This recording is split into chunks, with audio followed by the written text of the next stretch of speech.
Welcome in, Cowboys Nation, to another episode of Doc Talk with Dr. Boothby of OSMI. Good morning, good sir. Good morning. Good morning. Hey guys, great to talk to you this morning, and Will, always great to catch up. Always great to catch up. Hate that we're catching up in this manner.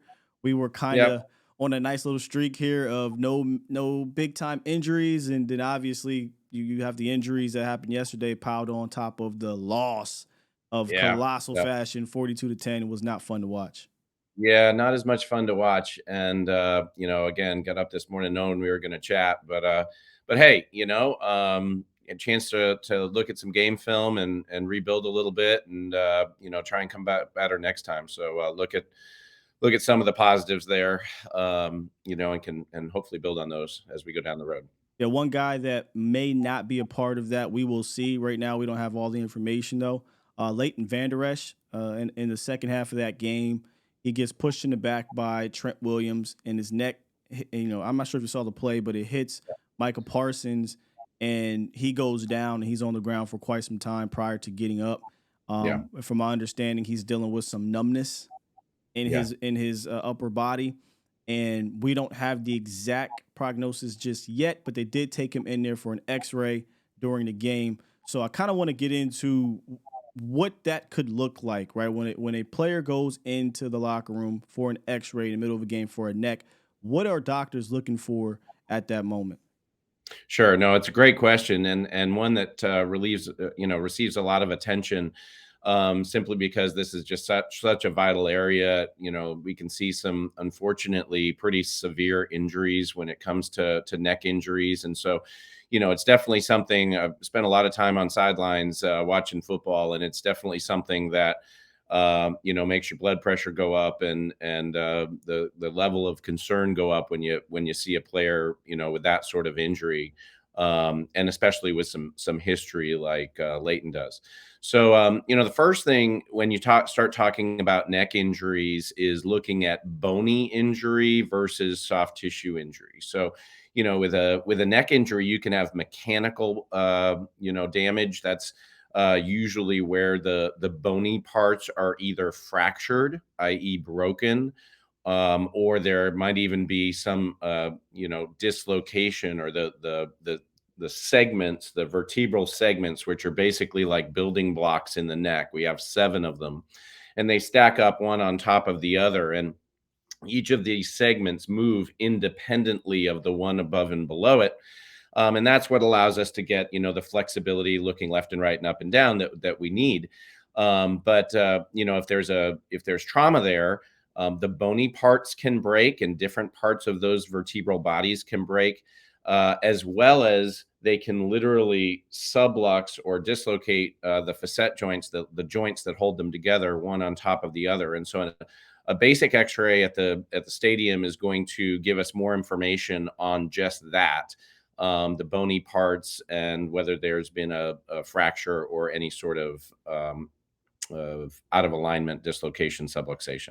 So if the player is experiencing numbness in the shoulder area after an injury like that, what would that indicate to a doctor? Sure. As soon as we start talking about numbness, tingling, pain that's radiating down the arm, or even in some severe cases, paralysis, right? Not being able to Mm. move parts of the arm.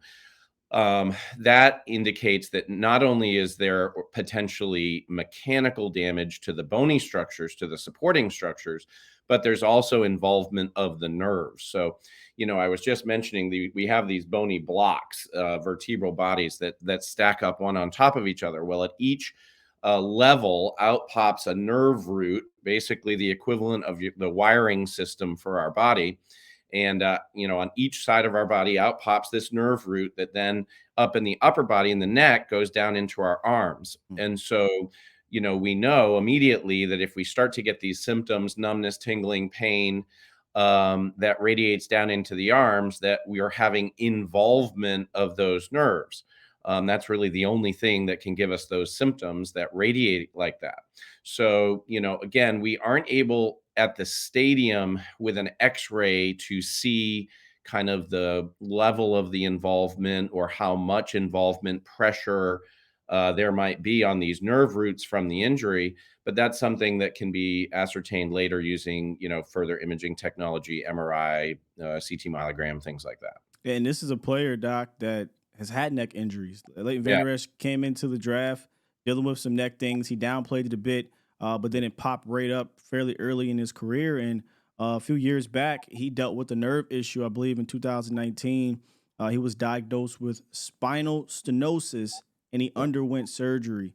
Just a yeah. quick, explanation on what spinal stenosis is, and could that, lead to numbness when you get hit like LVE got hit yesterday? Great question, and the answer is yes. Spinal stenosis, but stenosis is basically a fancy word for narrowing, right? Mm, As these nerve roots pop out and go into the arm, they have to go through these little foramen, or basically holes, in and around the bone. And so when those foramen, or if those foramen or holes start to get tighter or narrower, we call them stenosis. We call it stenosis, or we call it's stenotic there. Well, you can imagine that if there's more baseline pressure on those nerve roots. So if the holes are smaller to begin with, where the nerve roots are coming through, it doesn't take as much trauma or injury or energy in order to irritate those nerve roots and give people that numbness. So if at his baseline, if he was dealing with, spinal stenosis that required surgery, that surgery would be to try and make those foraminal, areas larger, so that it wouldn't put as much pressure on the nerve roots. But he would be at a higher risk at his baseline for less of an amount of injury, creating those symptoms, basically. So if somebody, has regular sized foraminal areas, they're not going to be as high a risk for these sort of numbness, tingling, even paralysis. Whereas if they're, have some narrowing in these areas, they're going to be more susceptible to these symptoms. So it's definitely something that's a factor for him, something that they're going to take an extra special look at this and really be careful as they, evaluate it, number one, and then start to get ready to rehab him, and start to give some return to play, ideas. This was always something in the back of Cowboys' mind when it came to LVE being resigned. I think what you saw around the league is they understood what he was dealing with too, because he didn't garner the same attention as maybe some other linebackers would have on the open market, and because it feels like, it sounds like possibly a ticking time bomb, a matter of time till that injury may pop back up, because you play a position where you're using your head every single snap. This is it, right? So I mean, it's a high energy position. He's coming in with a little bit of a issue that makes this sort of thing more likely. And I think you're right. I think that makes, teams a little bit more cautious in, looking to sign him.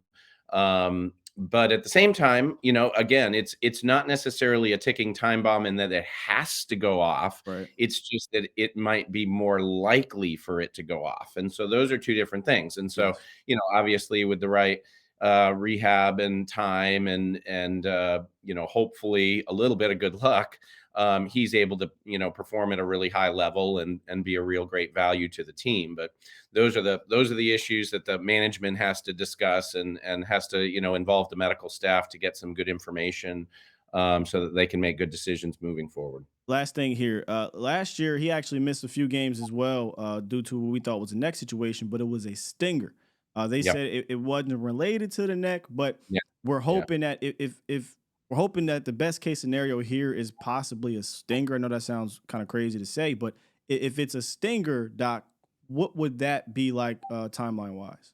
Yeah, it's a little bit different, right? So it a stinger, typically is involvement of that nerve root, but a little bit further down the chain. So, in the brachial plexus, or down into the arm, where typically there's kind of a traction injury, a pulling on that nerve, and so that nerve gets irritated from it getting pulled on, rather than from it getting pinched where Mm, it comes through the bony part. So the location of the injury still involves the nerve root, but it's at a different location, and hopefully not as one that he's, predisposed to have.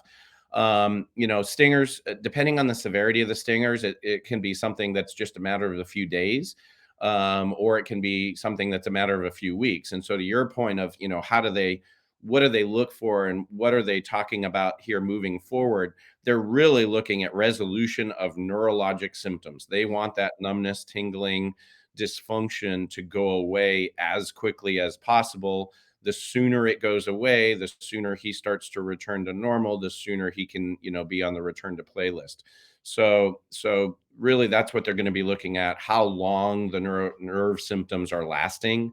And that'll give him a better idea of when he might be back. Man, absolutely fantastic information here, Doc. We really appreciate this, and we'll know more throughout the week, probably from this injury. And I'll obviously reach out to you to get maybe a quote here about it and see what's going on with LVE. But if anyone needs more information or need to come in and see someone regarding a sports injury, where can they come to find you guys? Sure thing. Glad to help with that as the week progresses. But you can always find us at the Orthopedic and Sports Medicine Institute. We've got 3 offices in Fort Worth, in Mansfield, up in Decatur. Best number to get us is 817-529-1900. Or you can always look us up online at osmifw.com. That'll do it for another episode of Doc Talk with Dr. Boothby. Be sure to check out further episodes throughout the season. Appreciate you, Doc. Hey, take care, guys. Have a good day.